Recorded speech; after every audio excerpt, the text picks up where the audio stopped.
بسم اللہ الرحمن الرحیم۔ اچھائی کے لیے لازم نہیں کہ لوگوں کے ساتھ اچھا کیا جائے، اچھا یہ بھی ہے کہ بس کسی کے ساتھ برا نہ کیا جائے۔ اگر تم دولت کی تلاش میں لگ گئے تو یاد رکھو اللہ تمہیں ذلیل کرنا چاہتا ہے۔ جس نے محفل میں اپنے آپ کو برا کہا اس نے اپنی تعریف کی اور یہ ریاکاری کی علامت ہے۔ جو کام خاموشی سے خالی ہو وہ غفلت ہے، جو کام حکمت سے خالی ہو آفت ہے، جو نظر حکمت سے خالی ہو وہ ذلت ہے۔ اگر تم اللہ کی نعمتوں پر ناشکرے ہوگے تو اللہ تعالیٰ ان نعمتوں کو تمہارے لیے سزاؤں میں بدل دے گا اور وہ ہر شے پر قادر ہے۔ جھوٹا انسان سب سے پہلے خود کو نقصان پہنچاتا ہے۔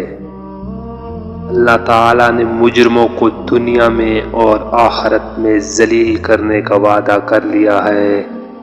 انسان رات میں بھی گناہ کرے تو صبح اس کے چہرے پر ذلت ہوتی ہے۔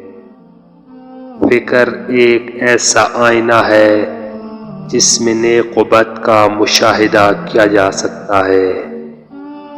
زندگی نے موت سے پوچھا، لوگ مجھ سے پیار اور تم سے نفرت کیوں کرتے ہیں؟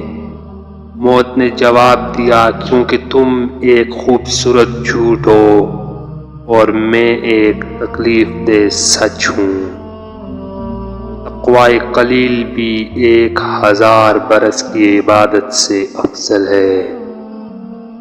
دولت اس انسان کے پیچھے بھاگتی ہے جو دولت کے پیچھے نہیں بھاگتا، کیونکہ جو دولت کے پیچھے بھاگتا ہے تو اللہ اس کا سفر لمبا کر دیتا ہے اور وہ بھٹکتا رہتا ہے، لیکن جو اللہ کو راضی کرنے کی کوشش میں لگا رہتا ہے پھر دنیا کی ہر چیز اس کی طرف کھینچی چلی جاتی ہے، چاہے وہ دولت ہو یا شہرت۔